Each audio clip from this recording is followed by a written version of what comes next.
Лесен трик за възвръщане на енергията след среща с много хора. Визуализирай си всички тези хора, с които си се срещнал днес и си представи как твоята енергия, която си отдал, е останала в тях и те са я взели, как се връща пречистена към теб обратно. Отново тя се връща към теб пречистена, все едно имаш филтър около себе си представи, и тя се връща отново при теб през филтъра, твоята енергия.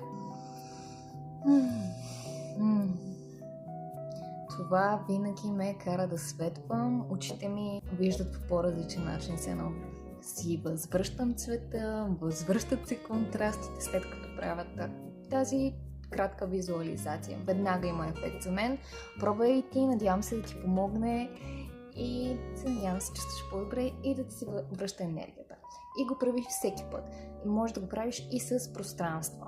Също така, на това място, ако ти е останала енергия, да си вземеш енергията обратно. Вече може да си оставите на тези, които са ви любими. Може да ги почерпите малко, но само ако желаете.